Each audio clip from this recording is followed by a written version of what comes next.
Hello, this is Martin Gore from Depeche Mode. Hi, this is Dave Gahan from Depeche Mode, and you are listening to My Nerd World.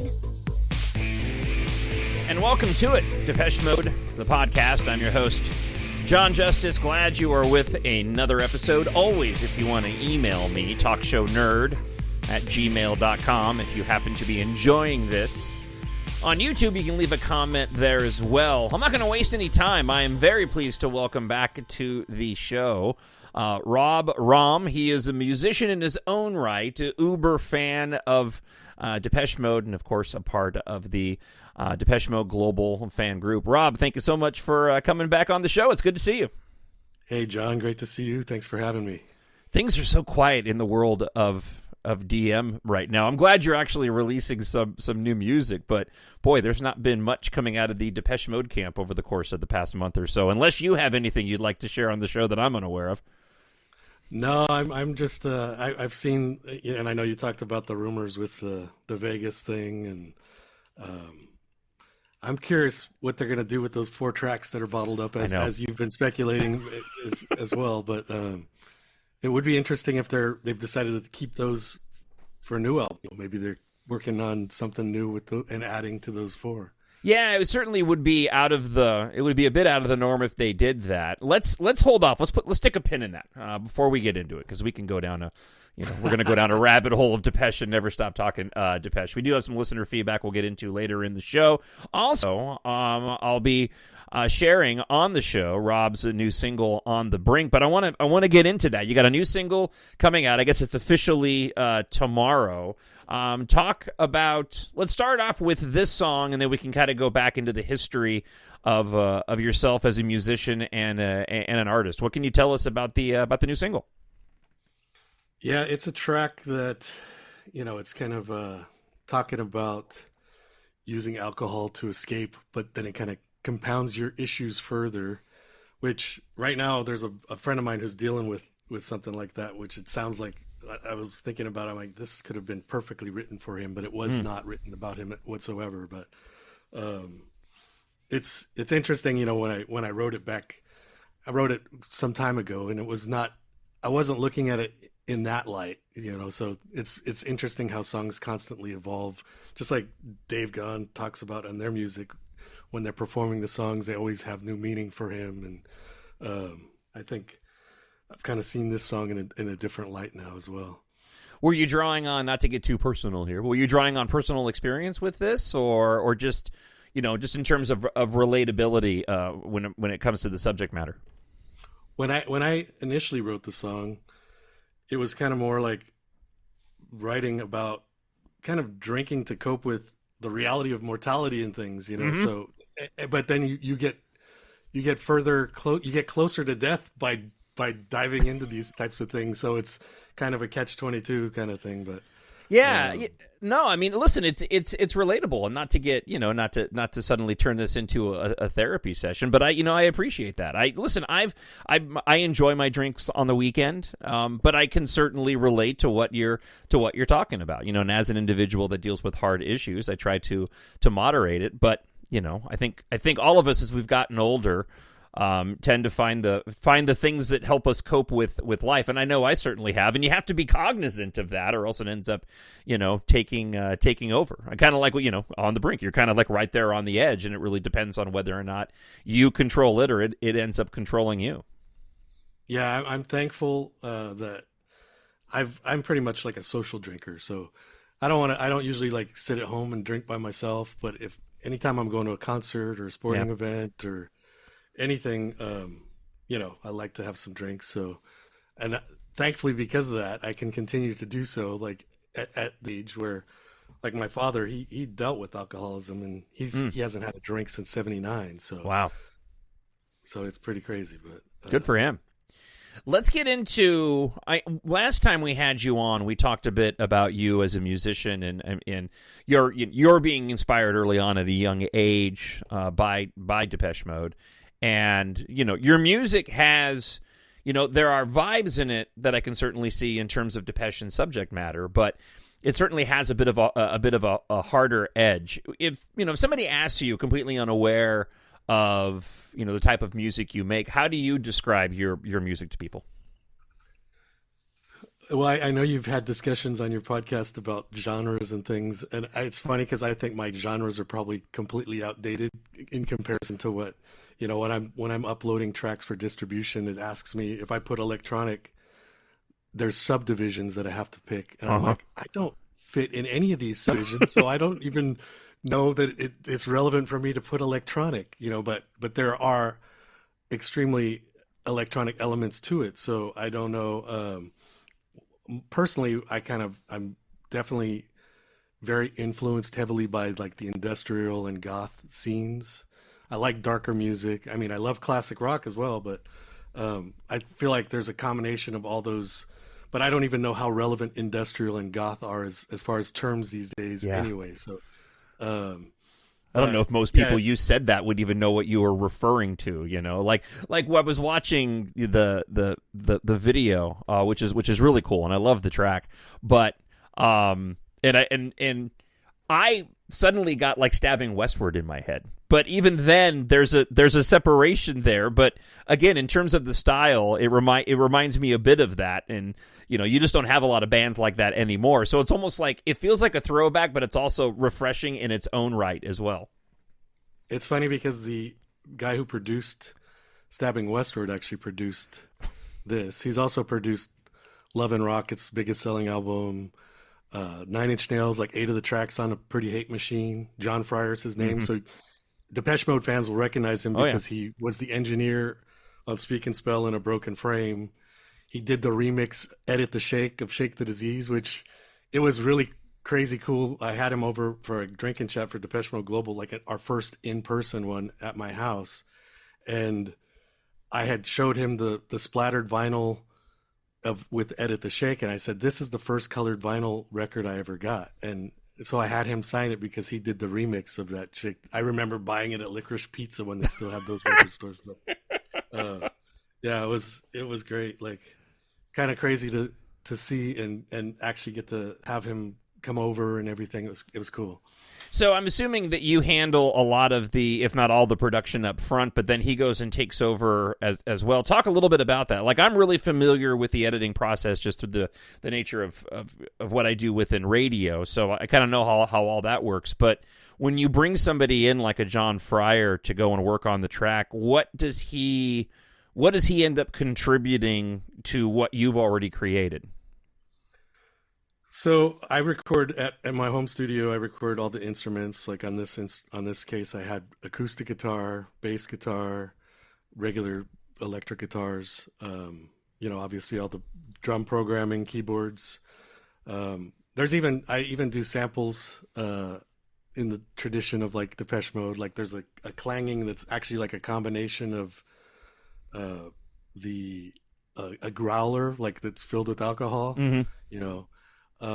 That's sampled with another drum sound, and also Wild Wing from the Anaheim Ducks was like at a Ducks game hitting a drum, and I had recorded it on my phone, so I kind of mixed that in there as well.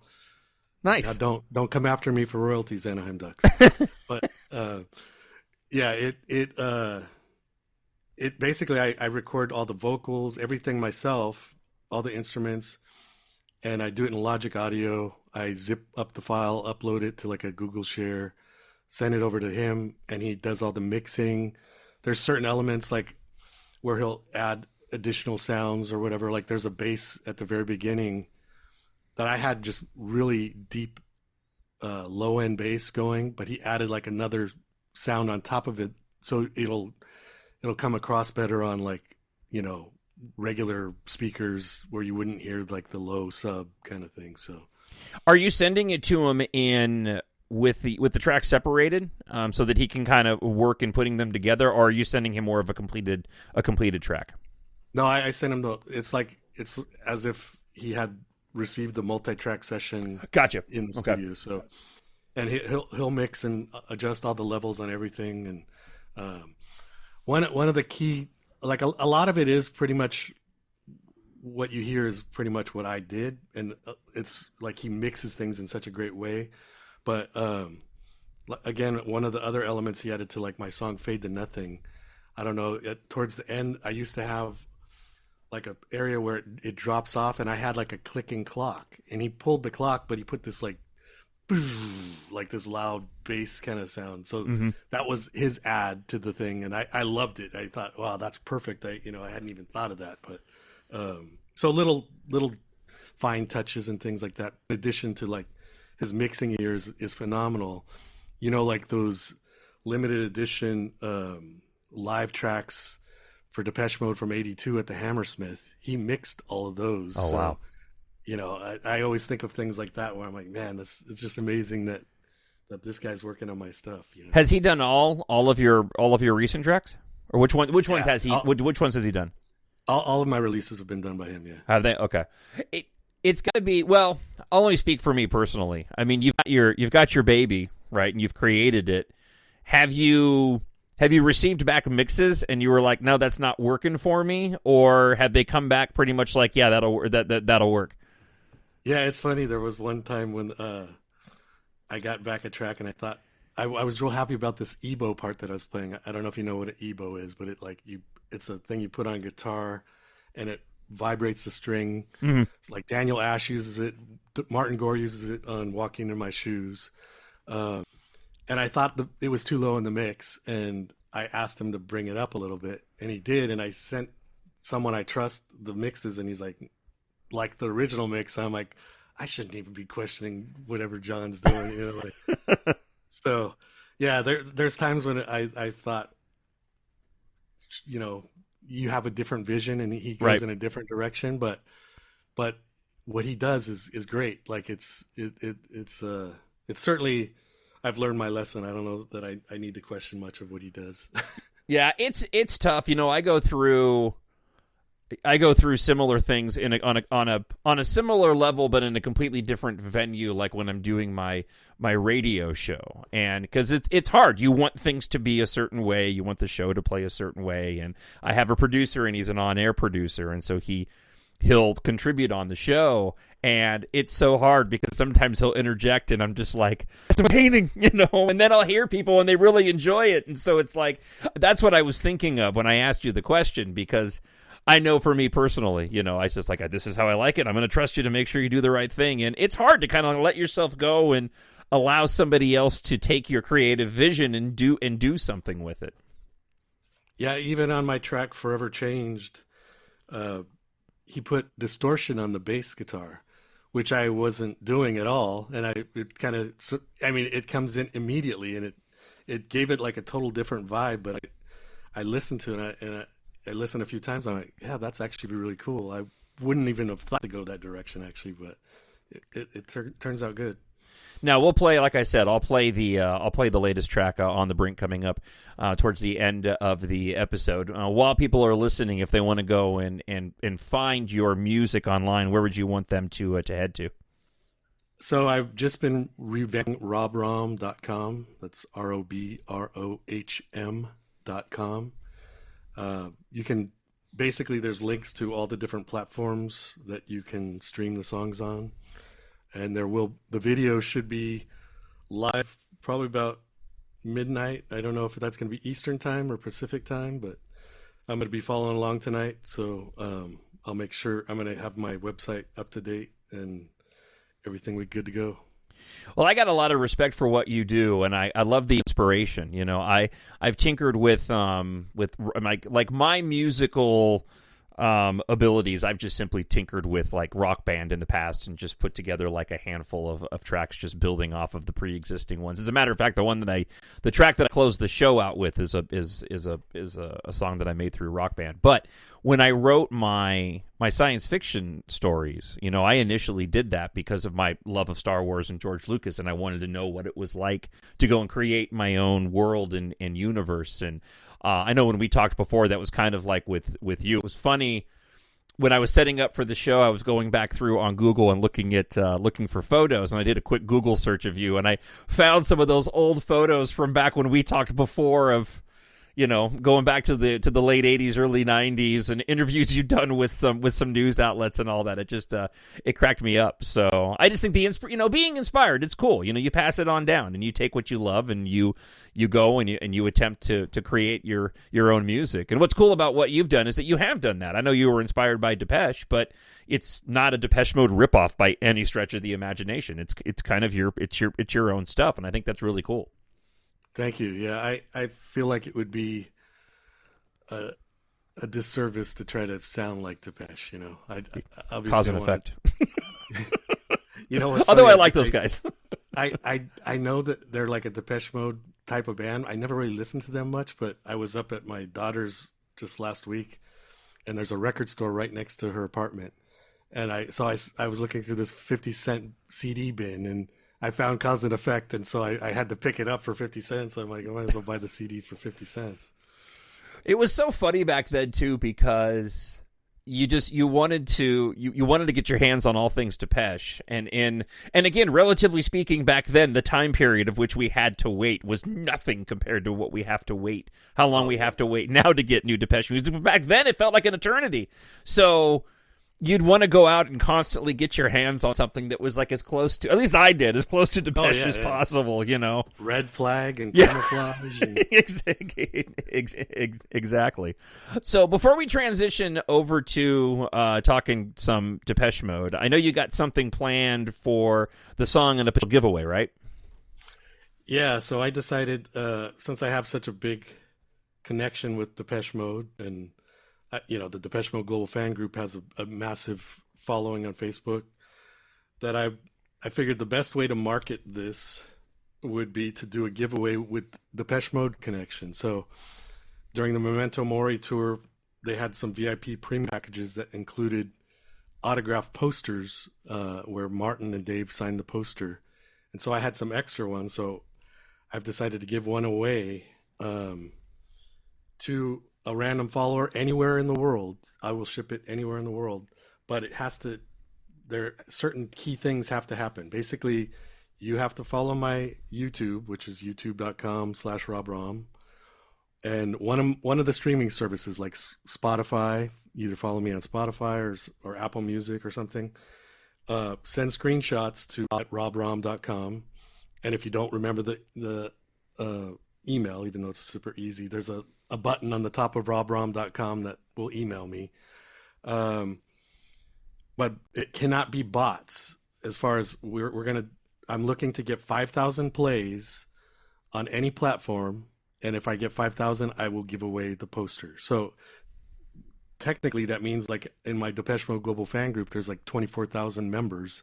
Less than half would have to listen to the track once to meet that quota. So basically, listen, get your friends to listen. You can listen multiple times, but it just cannot be like a bot that is doing it. It has to be organic. Right. And they know. So I will know if they know, if they're gonna get mad at, I would get in trouble. Like they come after you basically if there are bots. So do not use bots.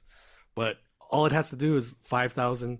And the reason I wanted this single, I'm focusing more on the digital aspect. I'm not even making a physical release at this time, but because there are various tools that are unlocked when you get so many streams within a short period.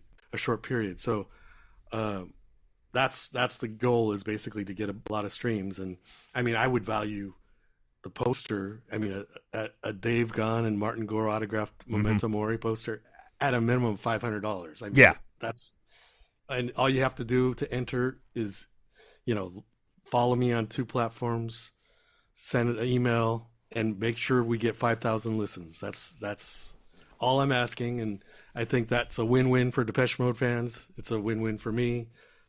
So I don't know. We'll see how it plays out, but I figured that's a unique, interesting. I mean, I can just pay for ads on Facebook and things, but I feel like this is like an interesting marketing kind of attempt. Yeah, the poster is awesome. Rob showed me before we started the show, and the poster is really, really cool. Because sometimes you get the autographed ones and they're a little bit wonky or whatever. No, this is a real nice Memento Mori signed poster. So I would certainly encourage everybody to go and take advantage of that.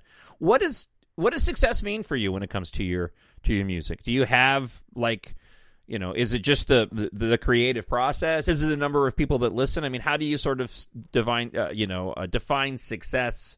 I guess kind of getting to the motivation of you creating music. The motivation has been always just more the passion for music. Mm-hmm.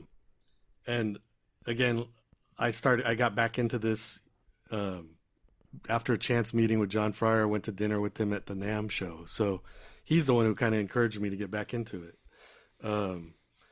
And success for me would be, obviously more people hearing my music out there. Yeah. I mean, it's been cool. Like Fade to Nothing had a UK debut on radio over there. Forever Change recently was like played on an Italian podcast, and it's interesting. I have no idea what they're saying, but it was cool to hear like all this Italian, and then like Rohm and Forever Changed in there, and then so just to be able to reach the most. I mean, I would love to get back into performing again. I've kind of taken a back seat on my finishing the album because I've already locked myself into doing a book, and I'm trying to wrap that up before I get album wrapped up. And yeah, that book, I'll have to come back on here for that because it's a Depeche Mode related book. But all right. Yeah, it's definitely, it's just more, I mean, I sure I would love to make any money, but I don't think music, I mean, unless you're touring like arenas and stadiums, you're not really making money at music these days. So yeah, it's all changed. Yeah. I mean, thankfully I'm a VP of marketing at a global tech company. So I'm not concerned about money. So thankfully that's the case, but so it's out of passion basically. Well, you should be able to market all if you're doing marketing. I mean, you shouldn't have any problem at all. No, and that's why the toughest joking. sell though is selling yourself though, actually, 100%, man. But that's why I tried to do this spin on this Depeche Mode poster. I thought that's pretty unique. Yeah, absolutely. Yeah. It's so hard to sell yourself. I'm the and everybody says it, but it's like, I'm the worst marketer of my own, of my own books. It's hard because you don't want to feel like you're just shilling it. And I even feel bad when I tag it at the end of my podcast. It's tough. It's not easy. This is why I like doing what I do, and I'm not in any sort of marketing gig. So. No, yeah, you're right. It's tough, but I do like that you do add that on your podcast, and you should continue to. Oh, I will. I will. It's too expensive to do advertising the other way. I've lost way too much money in that respect. Can I ask what the focus of the book is about, or would you rather hold on to that for right now? No, I'll tell you. I mean, unfortunately, because I locked this down a few years ago. A company out of UK contacted me and asked if I'd be interested in doing it.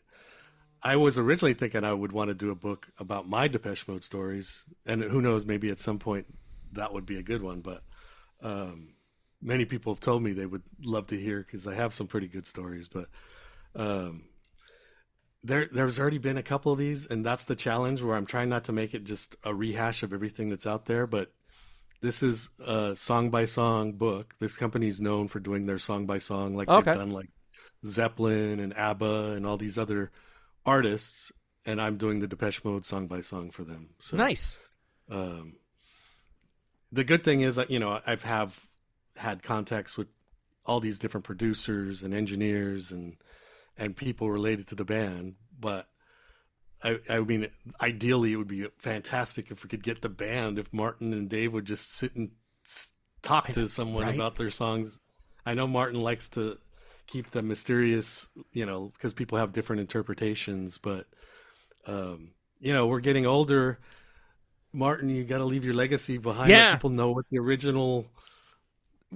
original meanings were to these songs. That's my goal. I mean, I've talked about it a bunch, but given the opportunity to interview either of them, one, I feel like now more than ever they might be a little bit more open to getting into some more specificity on some of the tracks. But I also think there's a way to get into it without even sort of giving away my secrets here. No, I think there's a way to sort of get to that information without being so direct on it. Like, I have a host of questions relating to Memento Mori that don't speak to the sort of the rationale for the lyrical side of it, but just from the creative process and the inclusion of certain sounds and how there's certain aspects of the album that really do harken back to other, Depeche Mode moments in songs. The way that Sometimes is sung on Caroline's Monkey and the squeal in People Are Good. I'm dying to know whether or not those were intentional, or if that was just sort of happenstance, if that was, Martin and Dave, or if that was Marla and James. And I feel like this is my goal. This is what my magic trick. I feel like if I can get there, then maybe I can get a little bit further if I ever have the chance to interview him. So that's my thought on the matter. I think they'd be more open to it now than they may have been in the past. Yeah, and I almost wanted to talk to them about. I mentioned it to Kessler once, but Kessler, I didn't even say what the book was about. He's like, "Oh, no books," But I didn't want to ruin my photo opportunity when I Sure. had that. So I because and Martin knows who I am, but I didn't want to deal with trying to communicate all this hey, because I know it's a brief interaction, and so I didn't want to. I figured I'd just thank them for the music and the memories and stuff. But I don't blame you. I would love to hopefully at some point run into him before I have, but I don't know. I'm running out of time because I'm trying to wrap this book up anyway. But I mean, I've even reached out to people do you know who Dave Clayton is? Oh yeah. Yeah.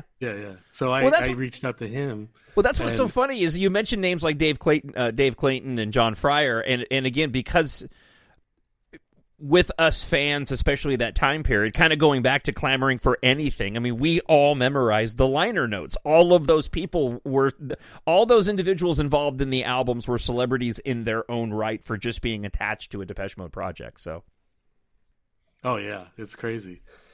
I've even got to interact with other, when I filmed the On the Brink video, I went to see Depeche Mode in London. So I took advantage of being in London to record the video. And most of the video is actually shot by myself, with a gimbal. But I did have my buddy Joe, who was with me, Joe Figueroa. He did some of the long shots. But we were in town for Depeche Mode, but we also went to a couple of events with Brian Griffin, which was just before he passed away. But the first one was at Berry Brothers and Rudd, which is Britain's oldest wine and spirits merchant, and it was this exclusive, real intimate gathering. Gareth Jones was there, Steve Lyon. Oh wow! And actually, afterwards, we went to a pub with Steve Lyon, and then we went to dinner with them. So it was really a cool experience. But it's got to be tough when you're in the room with those guys because you're not in an official sort of interview setting, and you just want to be just a person, But in the back of your head, you got questions. You could pick their brains, but I can only imagine. I'm trying to picture myself in that scenario, going, "Yeah, I'm not asking. I'd love to ask them all kinds of stuff, but that's probably the last thing any of them want to go into and discuss." It was funny because we were at the pub and Enjoy the Silence came on, and Steve Lyon was like, "Yeah, that's me." Nice, because he was one of the engineers on Violator and on Songs of Faith and Devotion. Why do you think? I wanted to ask you this. I got a question here from my buddy Matt. Just wants to pick your brain in terms of some songs and albums and stuff that are your favorites. But I'm curious to get your thoughts on why, if you have a thought as to why we didn't get the documentaries like we had been for the albums after. I mean, it really kind of stopped with we had a small documentary for Playing the Angel, but after that, we didn't get Delta Machine, we didn't get Spirit, and certainly not Memento Mori. We didn't get those documentaries like we did before, and I'm wondering why that is, and I'm curious if you have a thought as to why they didn't do that. That is a good question. I mean, this last Memento Mori, I mean, everything went out the door. I mean, there were no technically physical releases on the day of the single was released. There was no, they ended up coming up with these white label test pressings, which, what imagine what kind of artwork there would have been. I mean, although I must say, I mean, it seems like Anton. Actually, this is one of Anton's best since Violator, probably the cover for Memento Mori. But there were times when he was kind of, it seemed like, getting a little lackadaisical, like Sounds of the Universe and things like that, as far as the cover images go. But it would have. I think they should have. There's a lot of things that they could have done, but I think they just cared about getting the album out there and touring. I feel like the touring was the biggest factor. So I don't think they were concerned about album sales. I don't think they were. I mean, of course they want them, but I don't think that was the main drawing power. I mean, we didn't even have a tour book. This is the first tour that there was no tour book, I have the tour books since '84. It's driving me crazy that I don't have a tour book. I actually was considering getting people in the global fan group together to get the best pictures and we create our own tour book, but as far as why they didn't have a documentary, I don't have a good answer for that, but I just feel like everything's been shifted upside down by the whole musical environment, the way music is. And someone I had heard, that they didn't do a tour book because the management didn't think it was worth the money, so it doesn't matter what the fans want. It matters financially. So the tour is where they're making all the money, right? Well, that was my guess too, is that, I can't imagine that there would have been a shortage of photographs that they could have used to put the tour books together. I mean, Anton's work, sparse isn't the right word, but you know what I'm talking about. I mean, he shoots his photographs, he puts them together. It's not like there's a lot of it's not like incredibly complicated going on. I agree with you with a bit of the art direction. It's funny because I liked what they did on Delta Machine in terms of the art, but at the same time, it's tough because they really just were photo shoots, and where before we were so accustomed to getting individual pieces of Anton Corbijn art for every mix. And I can't imagine that Anton's charging a ton in order to do that. I can't help but wonder, even in the run-up for Memento Mori, when the announcements started to pour out, it really seemed like incredibly low-key. Like a few of those first teaser images, like the resolution was really low on them, and I know they had a countdown and all that, and I wasn't complaining at the time. I think we were all just super excited to know that the band was going to be recording another album, especially in the wake of Fletch's passing away. But I remember when those first teaser images came out, I was like, boy, this is really sort of low for this band. It really is. I don't want to say low quality, low budget. That's the word I'm looking for. And I think you're right. I think it was, they wanted to get on the road, and they probably didn't think that the album was going to be as successful as I assume it was. I mean, maybe not as praised as it was, because the last couple albums didn't really see, Delta Machine and Spirit didn't receive the kind of critical acclaim that Memento Mori did. And I wonder if they just went in with really low expectations and just kind of did the bare minimum on a cost-saving measure. I also was wondering if, we had heard that Fletch was part manager, if that was a big factor. Because, there were a lot of mistakes and things as well. Look at that countdown that they had that led to another countdown for the single. Like, right, what happened there? Like, right.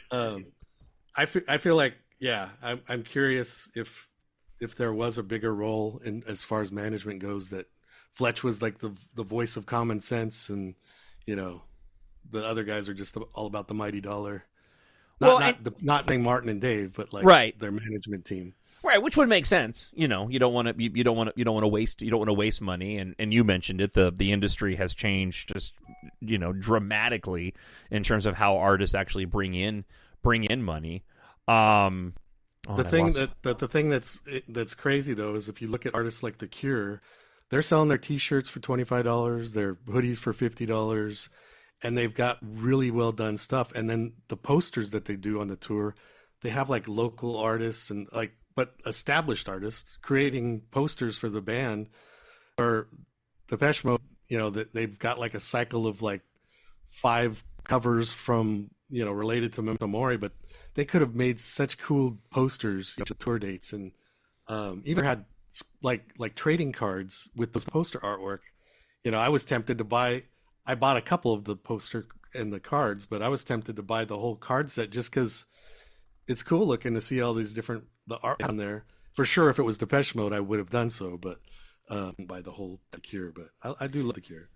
Well, it was weird to go on. They have the posters, and they have them for some specific cities, but they don't have them for all of them. So I was like, look, for the one show that I got to go to, thanks to my buddy Matt in Denver, and they don't have that poster specific to that show on there. They have a bunch of other ones. It was really, I was like, they only have the ones they had leftovers for. Oh, is that what it was? Yeah. So if it's sold out, because they also don't have the same amount of posters at each date. So like I know opening night, Sacramento, that's the only time they used one image in particular for the poster, and that was sold out, and they don't have any more copies of that. But interesting. I think that's what the case is. Well, and I wonder in terms of the marketing too, where we're waiting for those 4 tracks. There was that, I had a friend of the show that emailed and said he talked to Anton, and Anton said that there wouldn't be a physical release for the Memento Mori tour, and I still have a hard time believing that. We know that something was recorded down in Mexico for the shows down there. There was a rather famous director in the region that had recorded something, but I still haven't seen anything regarding that. And yet, somebody decided to do a reissue of Strange and Strange 2. Which I just thought, I was like, okay, if you're going to be doing that, why are we waiting on the live physical release? Then that just, obviously they feel like there's money to be made by re-releasing those, and we can talk a bit about the rumored for the devotional. So it almost is, it's almost like I'd also like to have a conversation with whoever is in charge of the marketing and what gets released and what doesn't, because that was a pretty big endeavor to go back and to take those films that Anton had done and to remaster them and to put those out on Blu-ray. I can't imagine that is a small feat. That had to require some effort.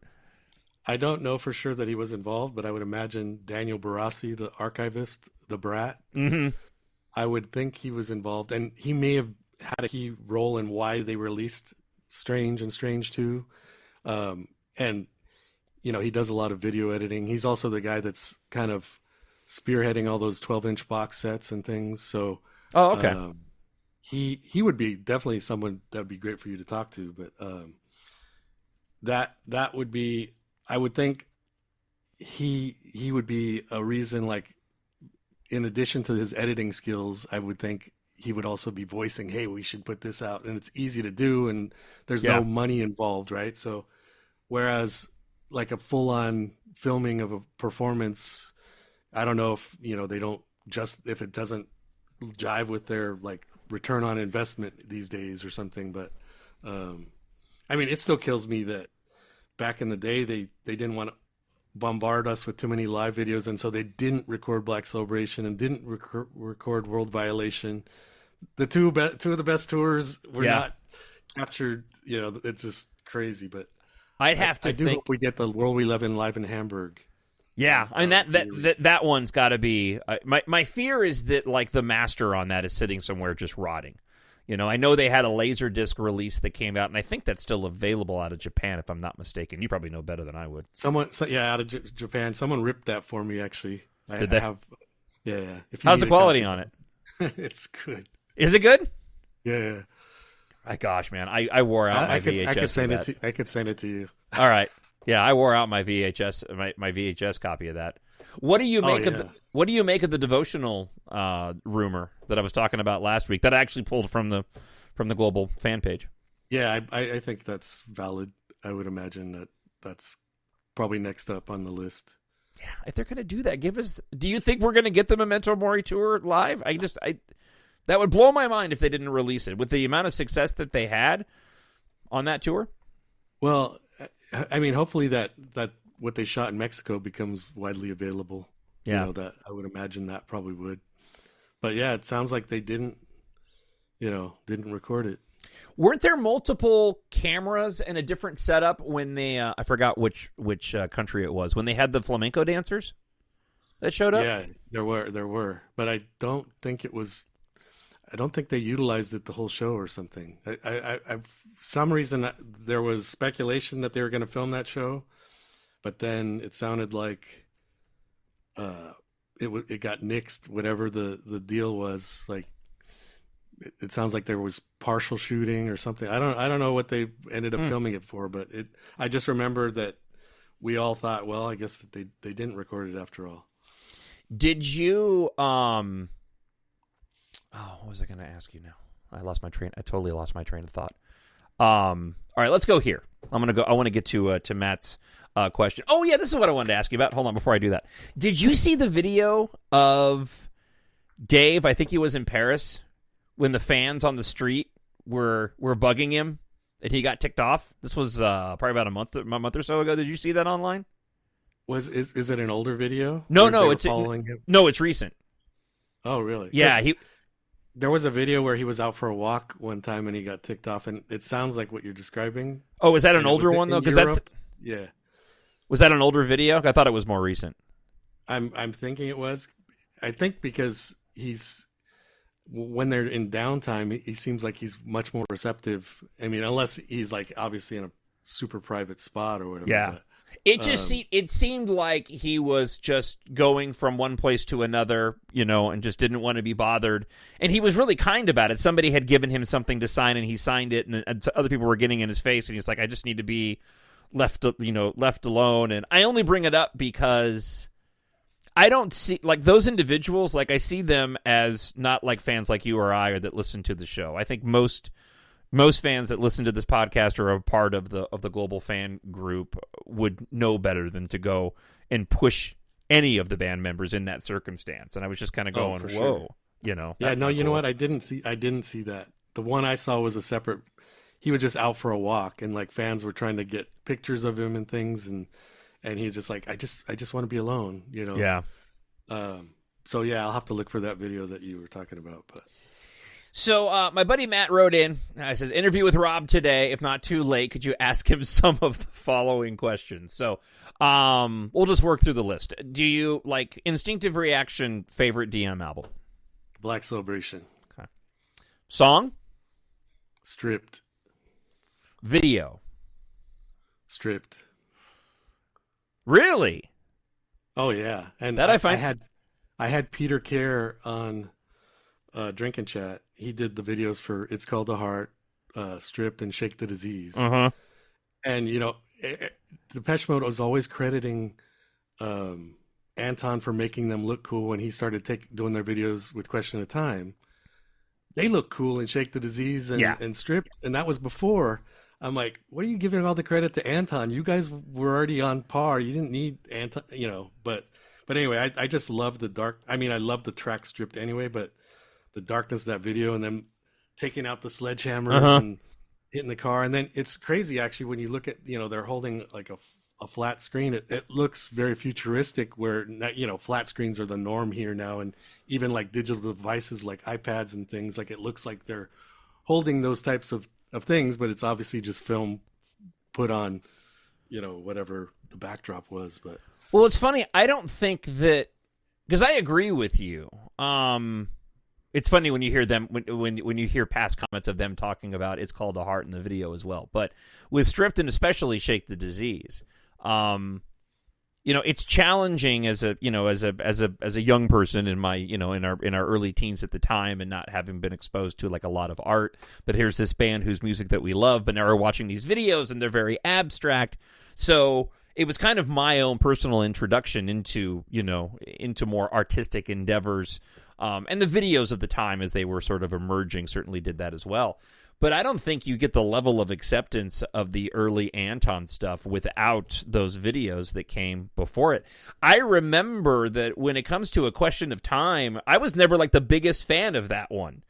Right. I like Anton's work, but A Question of Time was just a little bit just between the baby and Dave's half shirt and all of it. I liked the live.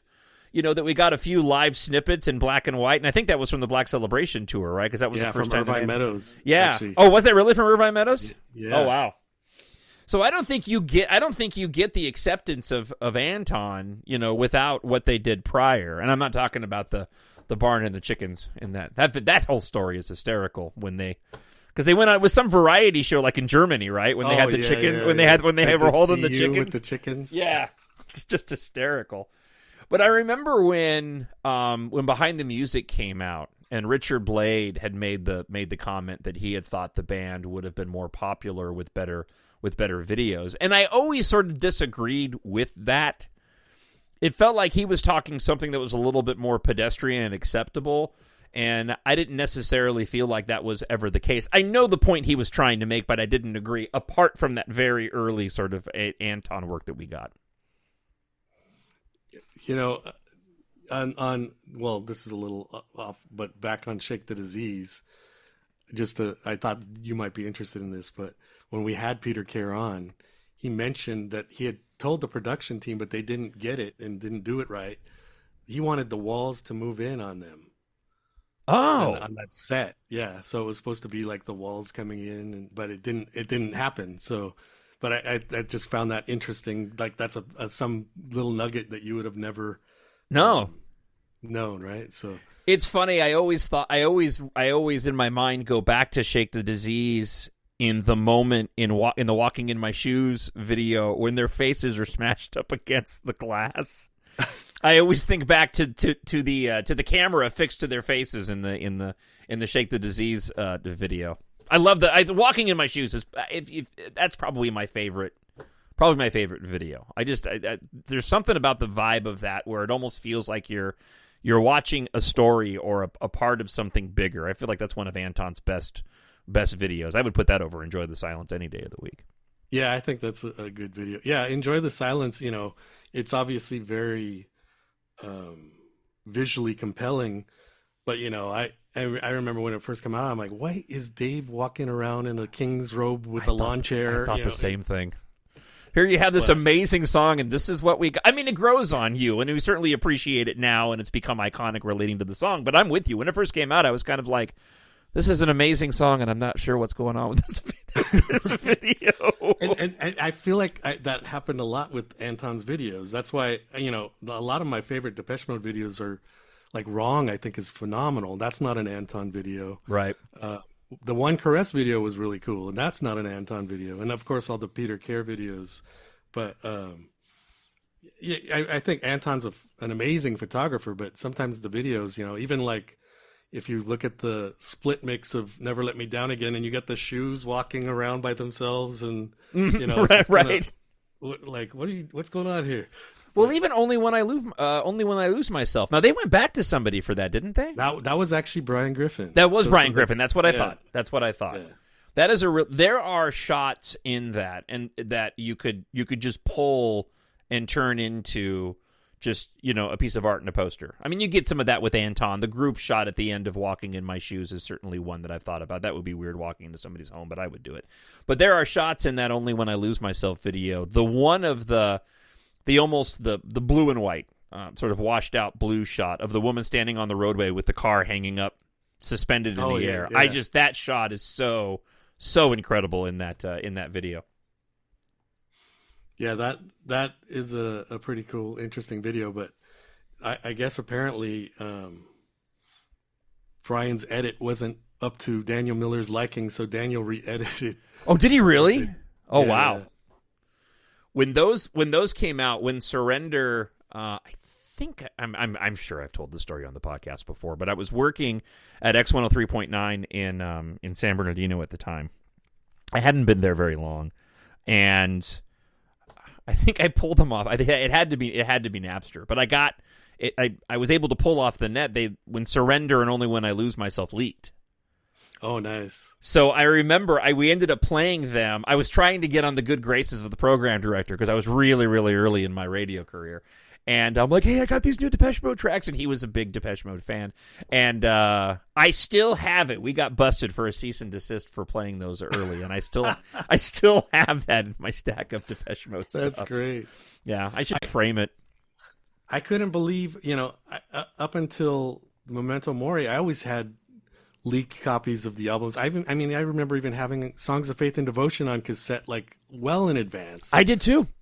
Yeah, and now Memento Mori, I was like, I didn't hear it until like 2 days before it was released, which was like the day before the first concert. So I was like, you know, some people wanted to hear them first live for the first time, but I wanted to to hear the songs as soon as I could, and then I would know at least what was going on at the concert. I lucked out on getting that one early, and I still don't think I've told the story on the air. Have I told you off the air how I got a copy of that? I think I did, didn't I?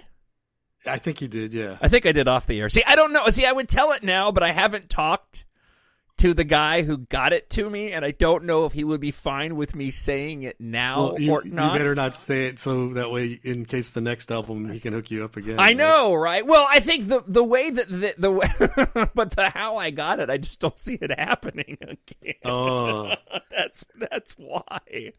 And I would reach out. Oh boy, I really want to tell the story because it's a cool story.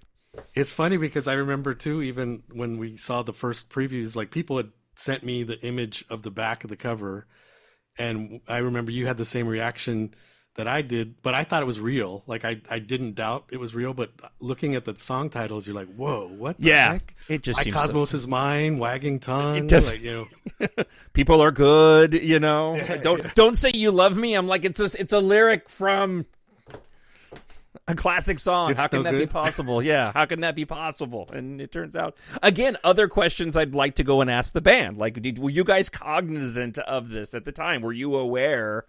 They probably weren't. I doubt that. I don't think they're as into them to themselves as we are into them. So I don't think they think about those things. Right. Exactly. Let me get back to the list here. So, a B-side, favorite B-side. Favorite B-side is Fly on the Windscreen. Oh, is that fair? I'll give you another one, because that also was a... Now, are you going off of the singles release version, or are you going off of the one from... You'd have to be going off the singles release version. Well, it's the B-side. It's called The Heart, yeah. Okay, right. So I would say, if not that, then probably But Not Tonight. That's still not fair. Give me a third one. Only because it was included on the other version. I know. I hear what you're saying. Well, I would. Okay, I'll tell you. Here's some of the other B-sides that I would say are. Let's do B-sides that didn't eventually land on an album in some official capacity. Let's go that route. Okay. Well, technically, the But Not Tonight was only U.S. album. But, sure. But anyway, I'm putting it in my parameters. I would say like obviously everyone loved Route 66 from back in our prime. Mm-hmm. I think all the Violator B-sides are pretty spectacular. The Dangerous, Sea of Sin, Happiest Girl. I mean, I even loved the instrumentals they came out with at that time. It seemed like that was peak Depeche Mode in every capacity. Visually, the tour, the album, the B-sides, just on top of the game. I wish My Joy had ended up on Songs of Faith and Devotion. I absolutely love that track. I still listen to that track at least once a week. It is a great track, and I would definitely take that over Get Right With Me. See, I love Get Right With Me too, and I know most people would pitch off Get Right With Me, but I would have a hard time getting rid of that because I really like that song as well. It was funny. I was mowing the lawn last week, and I put together a playlist because I forgot how I got there, but I ended up watching 101 last weekend. And I ended up putting together a playlist of live tracks. And it was funny because I landed on it, and I completely forgot about it. And then I realized why I forgot about it. But I ended up pulling down the Get Right With Me from the Songs of Faith and Devotion live. And it just didn't translate. Like I was listening to it, it just didn't have the same punch for me. But I came across the extended mix of Walking in My Shoes. And I completely forgotten about that mix. And we've talked on the show a bunch, and I think you and I talked about the last time we were on, like the lack of sort of those extended mixes of the tracks, and we just don't get them anymore. We get these dance mixes now. Right. So again, I'm mowing the lawn, and I'm like, oh, this will be great. And I listen to it, and then I go, oh yeah, I forgot about this track, because it really isn't all that compelling. Like the grungy Gonads mix, and the one they end up doing live. Like, if they had taken the elements from that mix and turned it into an extended one, I would have given it to you. But the extended mix of Walking in My Shoes just doesn't pack a punch in any way, in my opinion. Yeah. No, I agree. Yeah, I loved the ones where they were involved in the B-sides and in the, I mean, not in the B-sides, but in the remixes. Like, that back in the 80s. I feel like those are the best. You know, it's unfortunate. I do like some of the Memento Mori mixes though. I feel like they've got some pretty decent ones in comparison to what they did more recently. You know. Let's see, where am I at on the list here? I'm gonna look at the clock. Favorite B-side? Yeah, we did B-side. Tour. You know, I would have to say my favorite tour now has become the Memento Mori tour. I mean, I went to 15 shows. Wow. I saw all 36 songs that they performed live. And some of them they only did twice on the whole tour. So I was lucky to see every single song by being in the right place at the right time. And I got to see my 50th Depeche Mode show of all time in London. Wow. Or no, in Berlin. My 60th all-time show was in London. And just, I mean, meeting fans from the global group and every, you know, just fans in general, but at all these shows across the world, basically.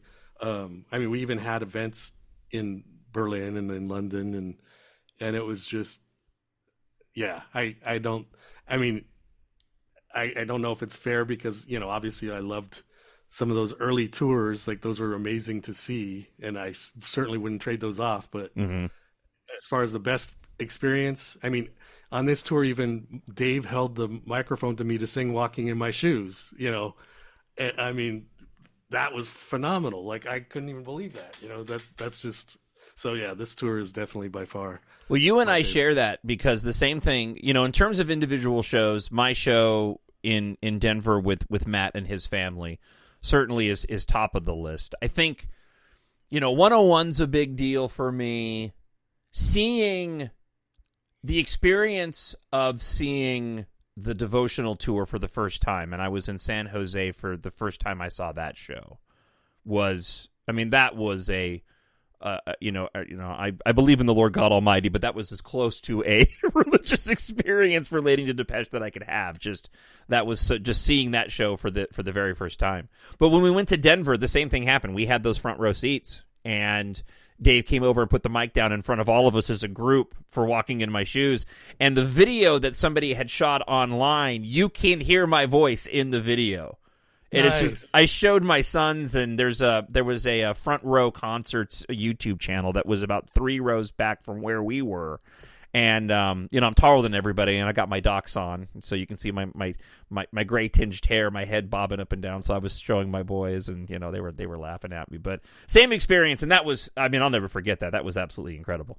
That was amazing. Yeah, it was so incredible. I also did get to a couple other shows. I got to yell out Gore, you know, when he does "Ladies and gentlemen, boys and girls." Oh, nice! Sister, with the mic to me, I'm like, Gore. Yeah, that was fun. I mean, there were so many amazing moments during that. It just, yeah. I'm thankful that we had the opportunity, that they did continue to tour and come out with a new album. You know, we had no idea what was going on after Fletcher's passing. Well, and it'd be interesting, you know, to see what happens, you know, what happens now. I mean, we talked about it last time, and we have nothing to go off of at this point in time.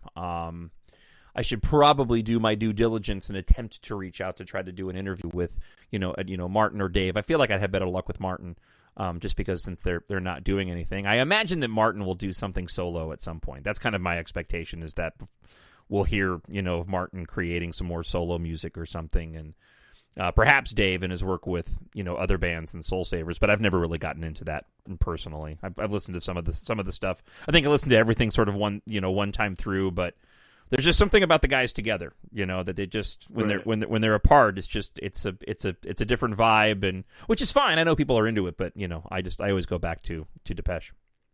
This is purely speculation, but I wouldn't be surprised if we get something sooner than everyone's expecting. And that's why I think maybe they keep those 4 tracks canned and add to it, because I mean, next year is the Hollywood Star thing, so you know, it wouldn't surprise me if they put something together around all that, like, next year. I mean, who knows? I would just say, save your money and be ready for everybody that, because a lot of us devotees like to go to all these shows and travel, and so I know we're still recovering from that last tour, but Well, and with the way that you can create music now, and I think in a lot of ways the way this album was created, I don't know, I haven't gone back and looked at time frames, and I know there are places out there you can go and find out, but in terms of production time, this feels like it was a truncated timeline in terms of production. I mean, from the announcement of when they were working on music and we got those first photos to when, the album was essentially complete, it feels like a shorter period of time, but I could be wrong on that.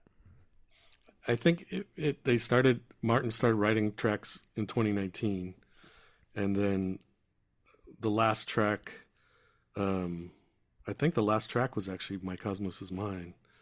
And that was probably, it might have been I think it was in March of 2022. So just before, Fletch had passed a couple months later. Mm.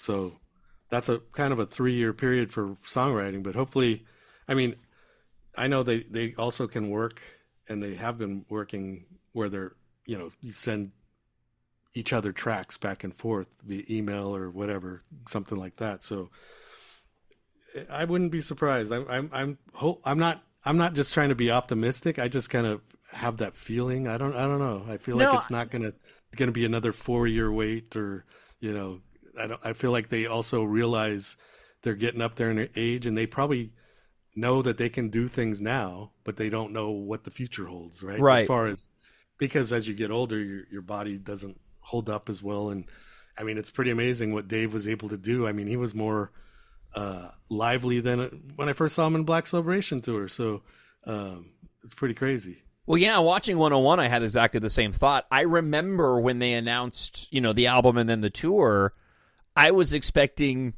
Dave to really dial it back. There was a part of me that was, I don't want to say excited, because I didn't like the sleazy sort of, style that he took on the Global Spirit tour. There was just something about that, between the mustache and sort of the way he was conducting himself. It didn't work for me, and he changed it up this tour, and there was a bit of that, but none of it bothered me like it did. It's all subjective. But I was really expecting that he was going to sort of get back to just being behind the microphone and focusing there. And so I was shocked when those first few videos came out. I was like, oh my gosh, he's really, he's getting with it. And I wonder, there was a lot of questions for them, and they were really, they didn't hide the fact that they weren't sure what they were going to do after Fletch died, and they decided to make the album, and, Martin and Dave had to sort of reconnect. And I'm with you. I think that they may have had a lot of trepidation going into Memento Mori, but I think as their friendship grew through the creation of the album and on tour, I would be really disappointed, not just as a Depeche Mode fan, but just for those two individuals and how creative they are, if they, while they still can, didn't create, some more music together. I just feel like that would be a disappointment, that they did this amazing thing with this tour and album, and then to call it quits now, I just feel like there's still more that they can give. Yeah, and even to the Vegas rumors, I mean, that's not necessarily credible, but I mean, we had talked about this before, that I wouldn't rule out a Sphere residency. That would make perfect sense. Yes. People travel from all over the world. They don't have to, the band doesn't have to, go on a massive, overwhelming, daunting world tour.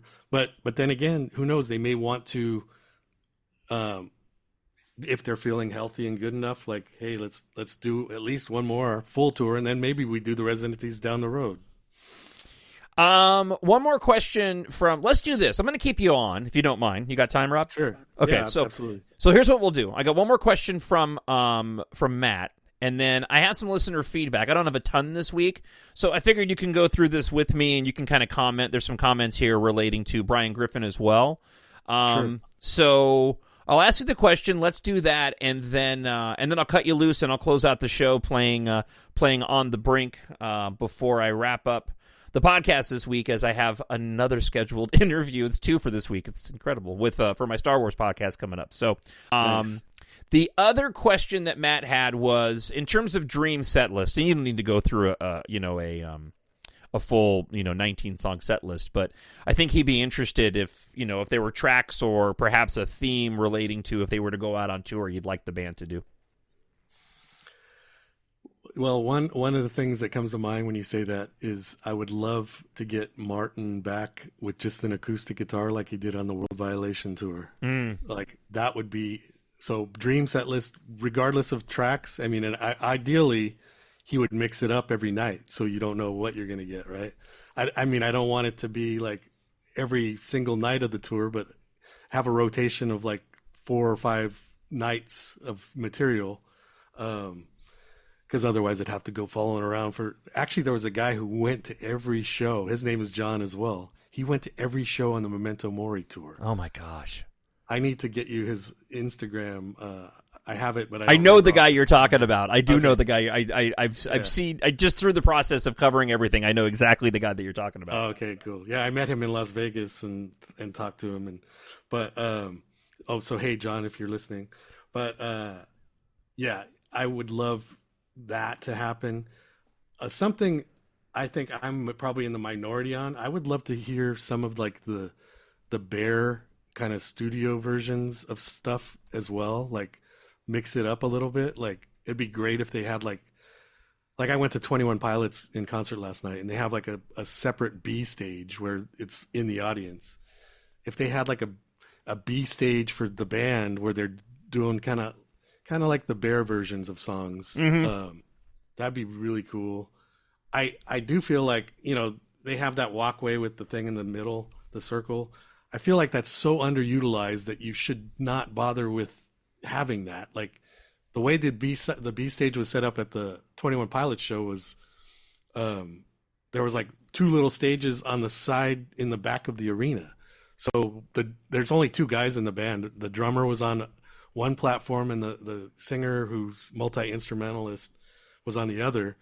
And that worked so well. Like that'd be even interesting if you could have Dave on one side and Martin on the other doing something like that. That'd be really cool. So I remember, I'm going to go way back here, and we did talk about this last time, but you brought up Martin and the acoustic guitar. And so I remember, even though you and I didn't know each other, whichever club it was, and you may have told me last time, when it was Life of Debauchery, right? Yeah. Okay. First off, what songs were you performing then?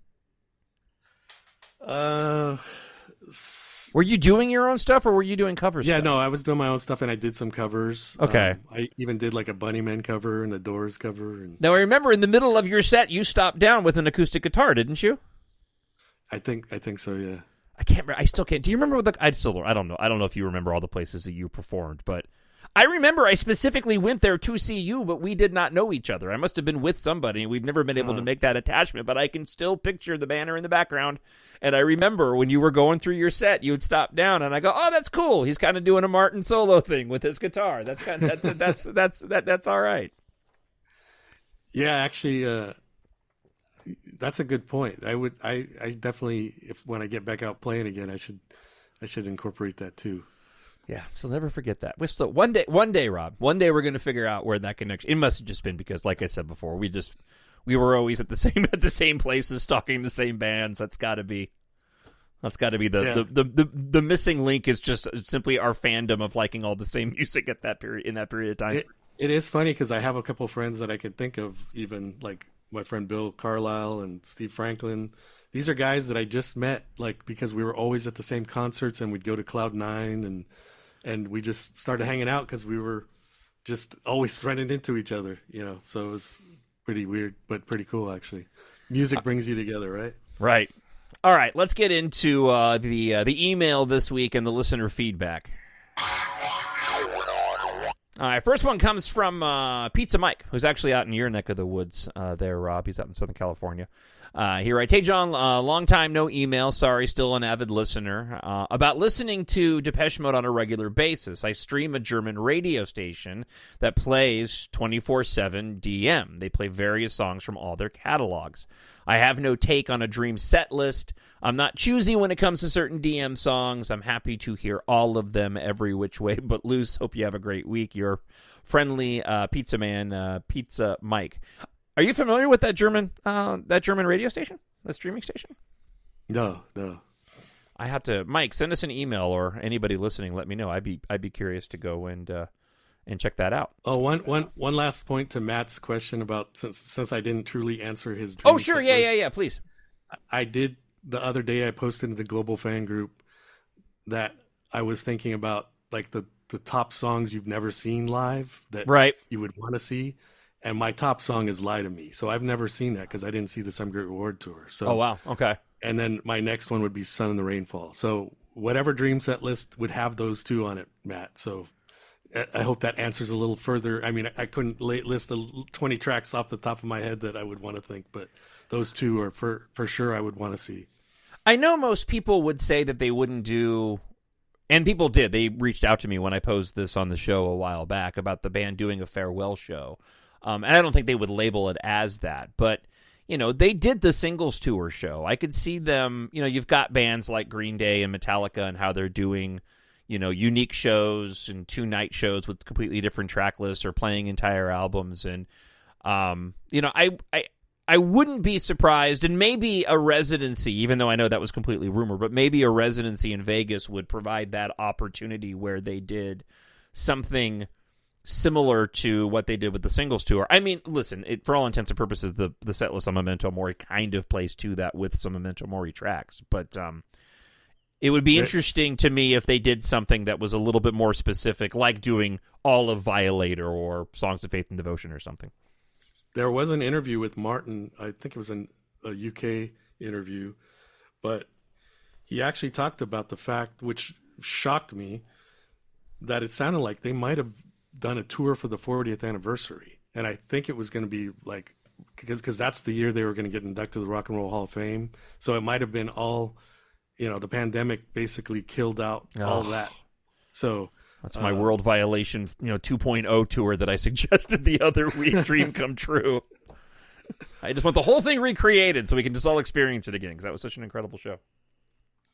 Yeah, I was surprised when he said something about that they sounded like they had a tour in the works for the 40th anniversary, which you don't normally celebrate things like that or look back but yeah, it would be along the lines of the singles tour then, right? Yeah. All right, let's go to, let's see, Kev writes, if it's true about a remastered Devotional Live Blu-ray, maybe 4K, I know the rumor that you had on the fan group was 2K, because I don't think with the footage being what it was, I don't think you could get that up to 4K, but I could be wrong. He says it would be brilliant, hopefully some sort of box set like they did with 101 would be excellent. I hope anyways, fingers crossed. It's, the 2004 release, the most recent one we have, a devotional, I mean, that's got already a ton of content on there. I don't know what else, apart from, a remaster of the actual film stock, which would clear up a bit of Martin's film, even though it is grainy and it adds an element to it. I could certainly see how a 2K transfer would, give us the best version of what Anton originally shot. But I can't imagine there's much left during that time period that hasn't already been released. I mean, that 2-disc set's pretty full as it is. Yeah, it might also be, the whole packaging. There's like a book and all that type of stuff. Maybe they add other elements. And I wouldn't be surprised they do it, because it seems like it's about whatever is a big ticket item, not necessarily a small ticket item, right? Right. So, I mean, sure, they'll have the traditional release by itself, but it seems like they like these deluxe editions of things, so I wouldn't be surprised. Andrea Fryer writes, and we've talked about Andrea quite a bit on the show. She was the one who had a bit of fame and quite a stir when she created some of those Depeche Mode AI songs. Like a Mystery, when that was the one that she had created. And even now, the process to go and create that kind of music via AI is already way easier than when she was doing it just a few months back, when you had to actually get sort of snippets and piece them together. She writes, if you need any video ideas for September, I just happened to stumble across the Enjoy the Silence video that was filmed atop of the Twin Towers. She says, I've never seen this one before. Not sure if you've covered the backstory of this ever on the podcast, but it might make for an interesting topic if we're able to dig up any info on it. I haven't looked. I am very familiar with that particular video. Do you have any backstory on how that was shot when they did that video on top of the World Trade Center? No, not necessarily backstory related to that, but I would mention that it's interesting that Dave is wearing that white hoodie that he wore at the warehouse. So the warehouse incident when they released Violator in the U.S., and that was actually the first night I met Depeche Mode, where I met Dave and Fletch. But I figured out I just was joking around in line at the warehouse thinking, oh yeah, they're going to the Cat House tonight. They actually did go to the Cat House, which was Ricky Ratman's heavy metal club. So like nobody would bother them because it's a heavy metal club. And at the time, heavy metal and electronic music, the fans were like way different, right? Right. But so I ended up, I wasn't old enough to go in, and I ended up waiting outside, and Dave came stumbling out. He was hammered, and I gave him a demo tape of mine, and I gave Fletch one as well. The story about that is in that book Halo that you're talking about. So there's a chapter in there where I talk about my story of meeting the band after the warehouse incident. But it just always makes me, there's a cool poster where Dave's wearing that white hoodie, which is not normal because they're always in black, right? So right. He's got this white hoodie on in that poster. It's in that Twin Towers video, and he was wearing it the night of the warehouse incident. It must have just been, this must have been part of the promotion. I'm assuming this was part of the promotion, which probably took place within that same time period. And when they were in New York, they just went to the top of the Twin Towers and just lip sync to it. And it ended up sort of just being out into the ether. Because I don't think that video ended up on anything official, at least on anything official that I have.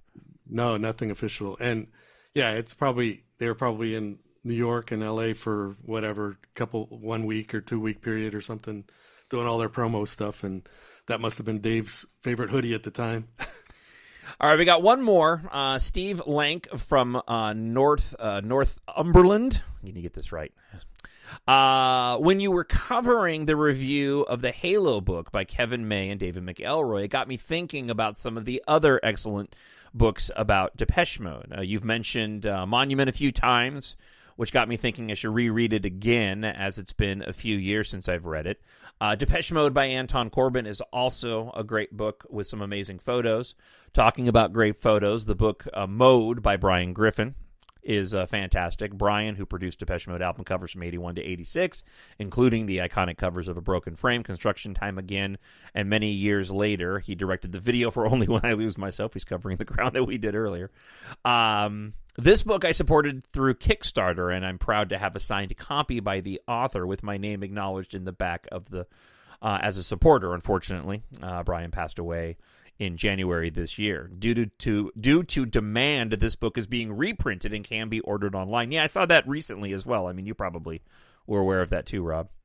Yeah, it's on vongeorge.com. I'm not sure if you're familiar with his...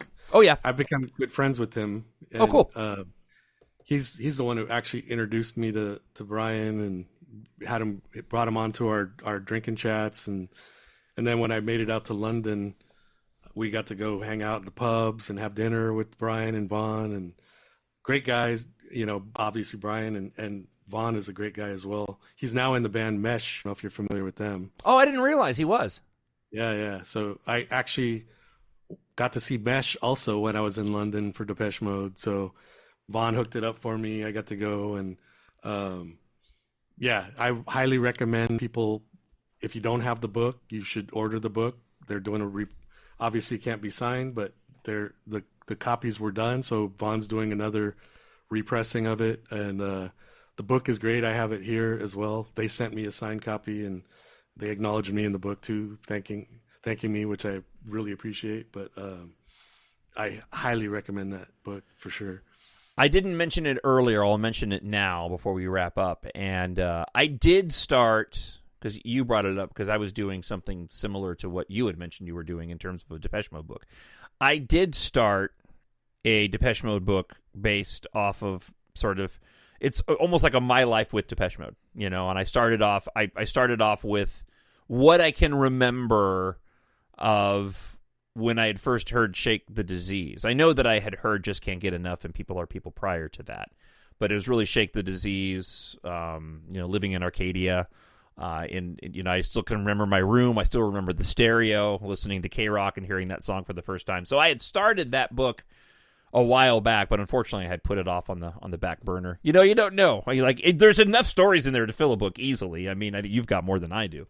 But people always say Depeche Mode is the soundtrack to our lives, and based off of all the stuff that I've talked about on the show, I'm like, I'll put this into a book, and I got it started. But then, unfortunately, like I said, I had to put it off to the side. So maybe one day I'll get back to it. It absolutely is, and I even considered, do I do just a book on me, or do I get other fans to join as well, and we have like a kind of a greatest hits of stories kind of thing with different fans, so there's always that kind It'd be almost like the Depeche Mode Bible. We'd have all these different writers coming in and giving their different takes. That's actually that's not a bad idea.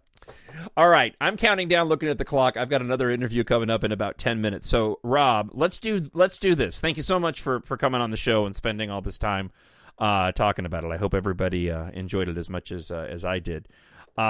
But why don't we do this? I want to play On the Brink. Before I say goodbye, and I'll cut you loose afterwards, why don't you go ahead and introduce your track if you don't mind? And thank you so much for coming on the show this week. Thank you so much for having me. And this is On the Brink.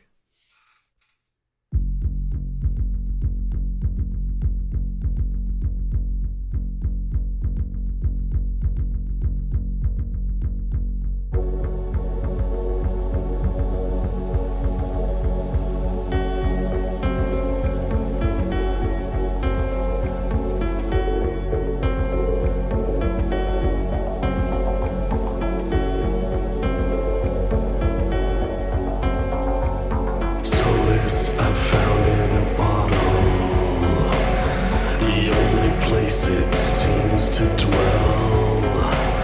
My life of lead, it's nothing but escaping from this hell.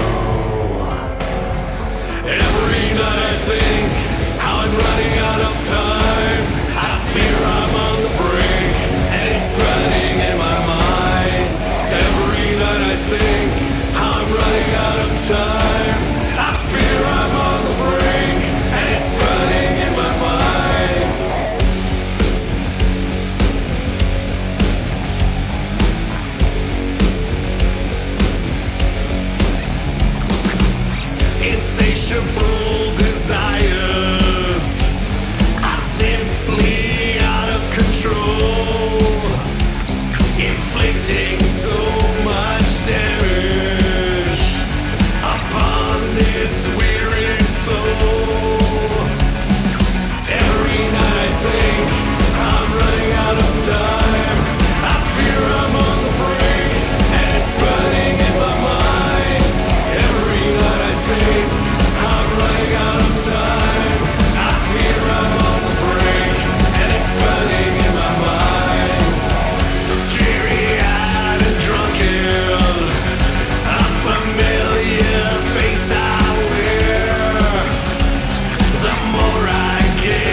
Rob, Rohm, and On the Brink here on Depeche Mode, the podcast.